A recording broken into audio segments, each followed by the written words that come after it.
Let's be real for a second. When you think of Kia, your first thought probably isn't, yeah, that's the brand that built a four-door missile to bully BMWs. But in 2017, Kia did exactly that. Meet the Kia Stinger GT2, a car that made gearheads do a double take. This wasn't just a good effort for a Kia. This was a legitimately competitive sports sedan that had the guts to stare down giants like the BMW 3 Series, Audi S4, and Mercedes-Benz C-Class. To understand just how audacious and revolutionary the Stinger was, let's rewind a little bit and take a look at its origins. This wasn't a sudden brainchild out of nowhere. It had a history, a vision that began with two significant concept cars, the 2011 Kia GT concept and the 2014 GT4 Stinger. These weren't just flashy one-off show cars built for the sake of attention. They were declarations. They were Kia's way of announcing, we're about to disrupt the status quo of the automotive world, and we're doing it with style, performance, and confidence. They weren't content to be the budget-friendly, sensible brand. Kia wanted to be more, much more. That desire to push boundaries is what led to the Stinger GT2. The car was designed by Peter Schreier, the very same person who's responsible for the iconic Audi TT. Schreier's expertise in crafting cars that are as aesthetically captivating as they are functional is evident in the Stinger's sharp lines and proportions. Alongside Schreier was Gregory Guillaume, Kia's European design chief, whose input helped to shape a car that blended the grace of European Grand Tourers with an attitude that screamed performance. From the long, muscular hood to the short, aggressive rear deck, every curve and angle of the Stinger's design was deliberate. Kia wasn't just trying to make a sedan, they were trying to make an icon, and they did it with flair. But great design means little if the car drives like a wet sponge. That's where the real twist in this story comes in. Kia was serious about performance, and to prove it, they enlisted Albert Biermann. If that name doesn't immediately ring a bell, let's clarify. Albert Biermann was the head of BMW's M division. Yes, you heard that right. The guy responsible for shaping the handling and performance of some of BMW's most legendary cars, including the M3, M4, and M5, was now tuning a Kia. The audacity of that move was clear. Kia was playing with the big boys. Biermann's expertise meant that the Stinger wasn't just going to be a pretty face, it was going to handle like a proper sports car. When Biermann joined Hyundai Motor Group as the head of vehicle testing and high-performance development, it was evident that something big was in the works, and the Stinger was the first car to demonstrate this new, performance-driven direction. The Stinger wasn't just a Kia with a fancy exterior. It was a car built for driving enthusiasts, crafted by one of the best minds in the business. The Stinger GT2 made its grand debut at the 2017 North American International Auto Show, and the response was nothing short of awe. The car's sleek lines, aggressive stance, and rear-wheel drive setup were all features that set it apart from the typical front-wheel drive sedans on the market. It had the presence of a car that belonged on a racetrack, not in the parking lot of your local grocery store. Under the hood, Kia offered a range of engine options, starting with a 2.0-liter turbocharged inline-4 engine, producing 255 horsepower and 260 foot-pounds of torque. This entry-level option was more than enough for those who were just dipping their toes into the performance sedan market, but for those who wanted the full Stinger experience, there was the 3.3-liter twin-turbocharged V6. This was where the magic happened. The V6 churned out an impressive 365 horsepower and a whopping 376 foot-pounds of torque. This engine wasn't just fast, it was blistering. The Stinger GT2 could rocket from 0 to 62 miles per hour in as little as 4.9 seconds. Car and driver even clocked the all-wheel drive model at 0 to 60 miles per hour in 4.6 seconds. That's not fast for a Kia, that's fast, period. With a top speed of around 167 miles per hour, the Stinger was firmly in the realm of high-performance vehicles, capable of holding its own on the Autobahn against the likes of BMW and Audi. But Kia didn't just stick a powerful engine under the hood and call it a day. The company subjected the Stinger to rigorous testing, including 1,000 kilometers at Korea's international circuit and over 10,000 kilometers at the legendary Nürburgring in Germany. That's the kind of brutal testing that German car manufacturers put their cars through, and Kia was determined to prove they could compete, and they did, no question about it. The Stinger's chassis was a shortened version of the Genesis rear-wheel drive platform. It wasn't the lightest platform in the world, but it was well-balanced and refined, offering the perfect foundation for a high-performance sedan. The GT models came with Brembo brakes, a limited slip differential on rear-wheel drive models, and Michelin Pilot sport tires, all of which helped ensure that the Stinger didn't just go fast in a straight line. It could carve through corners with precision and confidence. The Stinger was more than just a highway cruiser. It was a serious driver's car. Cornering grip was rated at up to 0.91 G, and the car was more than capable of putting a smile on your face on twisty backcountry roads. The car was equipped with paddle shifters and an 8-speed automatic transmission, offering smooth, responsive gear shifts. While it wasn't as quick as a dual-clutch transmission, the Stinger's setup was adaptive enough to cater to both spirited driving and relaxed cruising. It wasn't just about raw performance, it was about versatility, and that's something that truly made the Stinger stand out? Looks? Oh, absolutely. The Stinger wasn't just about performance, it was about style. Kia went all in with its design, ensuring that the Stinger had a unique, aggressive look. From its long, sculpted hood to its wide stance and functional hood vents, everything about the Stinger's exterior was designed to turn heads. The quad exhaust tips were real, not just for show. This wasn't a car that was trying to fake it. It was a purpose-built machine that had the performance to back up its bold looks. And let's not forget the interior, which was as premium as they come. Kia didn't skimp on the details. The cabin featured high-quality leather upholstery, real aluminum accents, customizable ambient lighting, and an infotainment system that was intuitive and easy to use. The Stinger offered features like Apple CarPlay,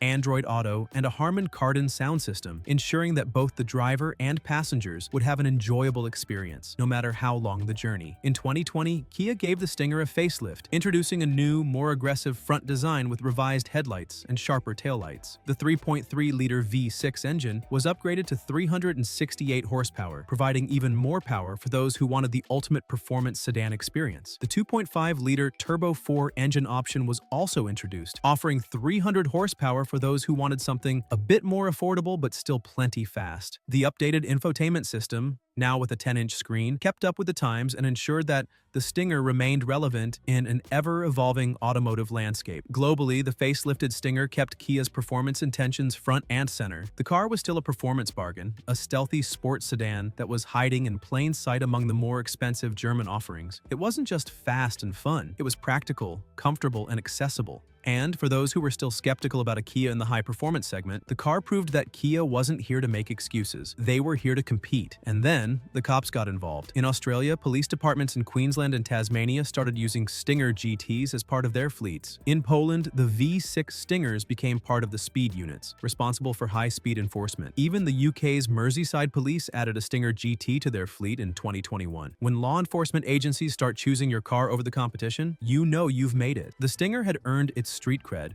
No question about it. Awards? Oh, the Stinger won plenty. In 2018, it claimed the IF Product Design Award and the Red Dot Best of the Best Car Design. MotorWeek even crowned it the Best of the Year at their Driver's Choice Awards. With every accolade, Kia sent a clear message to the automotive world. We're not just here to participate, we're here to win. But as with all good things, the Stinger's time eventually came to an end. In October 2022, Kia announced that the Stinger would be discontinued. Despite rave reviews and a loyal following, the car simply didn't sell as well as Kia had hope. Additionally, as automakers increasingly pivot to electrification, there was no room for a rear-wheel drive, gasoline-powered sedan like the Stinger. Production officially ended in April 2023, but Kia gave the car a proper send-off with a limited-run tribute edition. Only 1,000 units were made, each wearing a stunning moonscape matte gray paint job and featuring unique interior details like a terracotta leather interior and numbered door sills. It was a fitting tribute to a car that had exceeded expectations and changed perceptions. The Kia Stinger GT2